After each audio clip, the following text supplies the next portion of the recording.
What is going on? I'm Zedmod. Came on to give you guys amazingly awesome news that CyberTrader is back and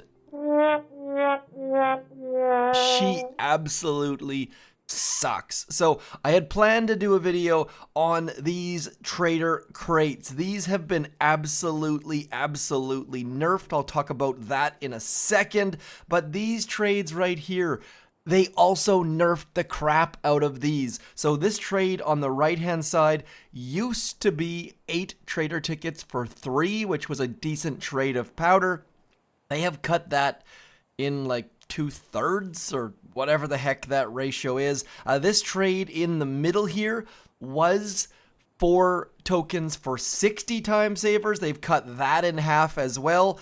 Just overall, absolute crap. This one on the left hand side, that complex gear, used to be 4 trader tickets for 1. Now it's 6 trader tickets for 1. So they have basically cut in half the rewards.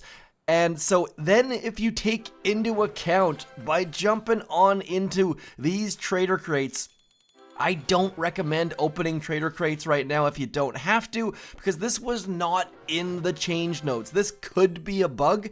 I kind of assume it's not, but if you jump through these, every 11 chests you used to get a 4, and then every 25 chests you used to get an 8, and now as you watch me waste these trader tickets just for your benefit, you will see in a second here, right about, come on, I don't know where I am in the cycle.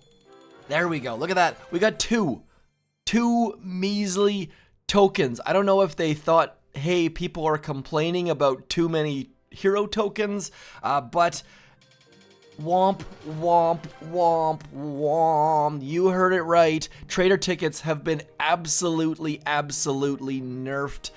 So not only did they make these trader crates worth half as much, they made these CyberTrader deals worth half as much. So we are getting a quarter of the value.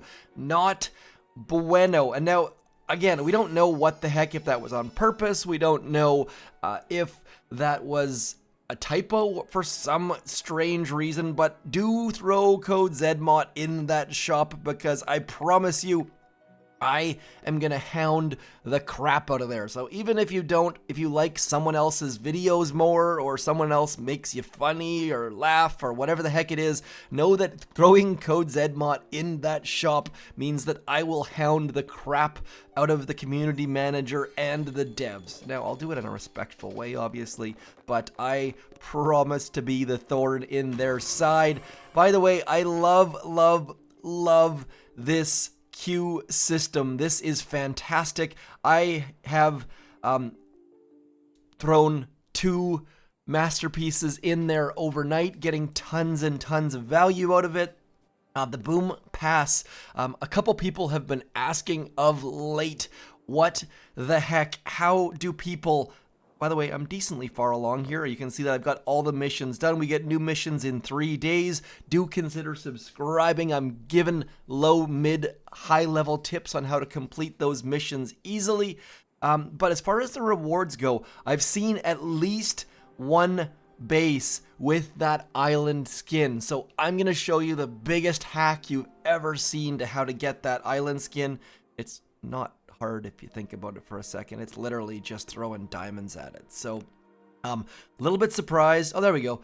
So just throwing diamonds at them, going forwards bit by stinking little bit, unlocking all these rewards, and it cost about 2,000 diamonds to jump all the way to the end. That's why I finished a bunch of the missions, so I didn't have to do that. And when I calculated the cost of diamonds jumping forward, I thought you had to jump every single tier. So we are going to jump all the way to there for a couple hundred diamonds. Pretty darn cheap. We are going to claim that boom pass, jump back in, and decorate our stinking island. Now, is that something that everyone should do? Probably not. I have really enjoyed all of these missions, and the fact is, jumping forward in the rewards now means that I have limited my own fun. But at least people who attack me are going to see that island skin. I think Bullet looks a little bit wonky here. Looks like he's got a giant unibrow, which maybe he does, and I just never really paid nearly it. Maybe they just wanted to put more attention on his unibrow there, but regardless, getting forward in that pass, somewhat easy. I'm going to stick to blueprints because my armory fills up very, very quickly.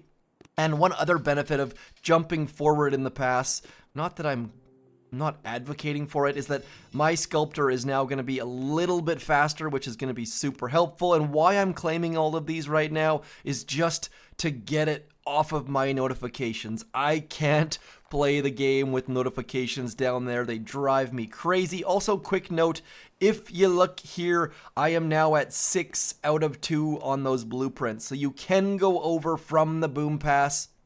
I don't know how over you can go, but the fact is we are way, way, way over at the moment. And I'm curious to see if those I think those supply chests give us a little bit more intel.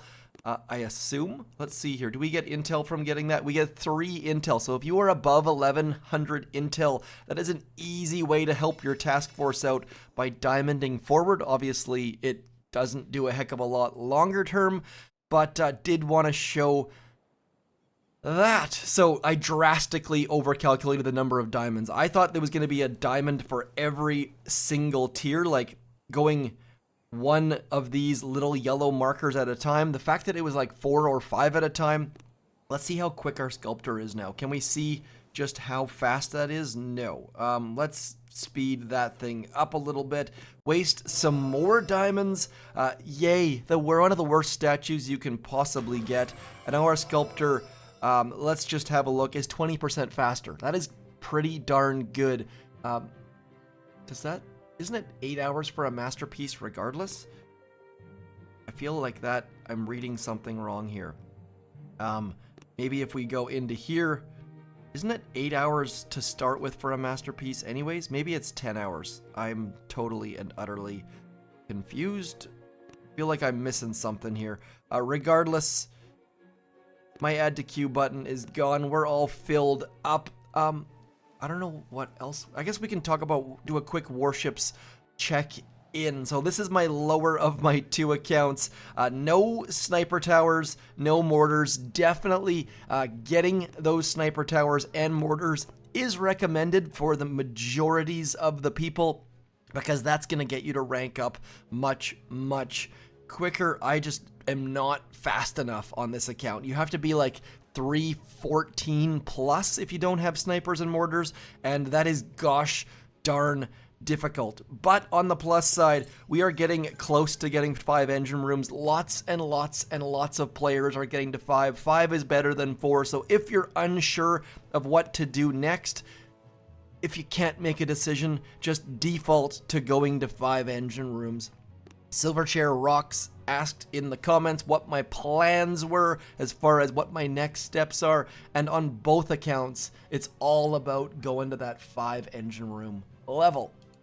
So we'll do one replay, so this is just not all me yammering along. You can see my win-loss log is pretty decent. That's how I managed to get to 19. And also, quick reminder that by getting to 19, if I can get to 19.35, I'll start in 17, already starting in gold, which is going to be crazy for next season, and we've still got 3 days, 14 hours remaining. So my times, they fizzled 311, 316. I'll show you my 316, and then their 316, and Stone Cold's 316. So notice that dropping the flag on the left of that flamethrower at times gets some of your troops splitting around it when done right. Looks like I did it wrong, but thankfully we got that shock out, and my flares are only tick 2, so I have to delay that flare a lot, and then crittering 1 engine room simply because we can, and then rushing all of our troops with a whistle tooth there. I'm not sure if you guys heard that or not, and then just absolute rushing craziness, battle orders through all of that stuff. By the way, earlier on I had my brick at tick 1 do upgrade your brick. It makes your troops go faster. It makes them do more damage. And if you can have battle orders activated when they get towards that final engine room, you'll save 3-4 seconds just by them shooting slightly quicker. And our opponent did an absolutely different hit, which was neat to see. They again, I'm fairly certain, yeah, they're just dropping and running. Notice that their flags are way up high for the heavies, down low for the bombardiers, and then using critters to clear mines. So like I talked about in my video yesterday, use your critters to the easiest and best way to further your troops. And that's really, really hard for me to tell you what the best strategy is for every single base. But there are a lot of different hits out there. So do keep on pushing there. In summary though, my gosh, that free diamonds are nice, but that trader, like double sadness. That is double plus bad. Let's open up our next one, see if we can get that 8 just out of luck. No. So both times I was at the 11. They haven't changed the order. They've just halved the rewards. So they doubled the prices and halved the rewards. It sounds like a bad government conspiracy. 1984, double plus bad.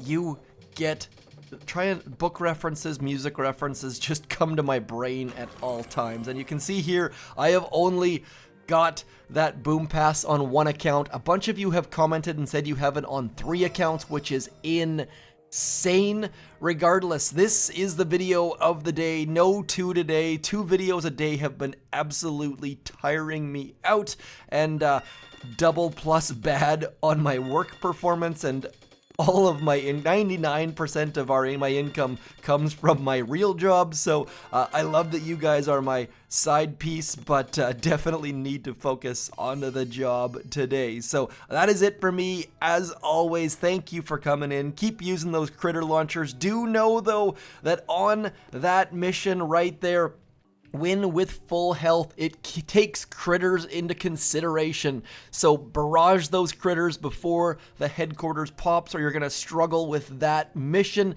Supercell devs have confirmed to me that it is a bug. They will look to fix it. That is all for me. Like, share, comment, keep code ZMOT in that shop. I shall talk to you soon. Thanks for coming in. Peace.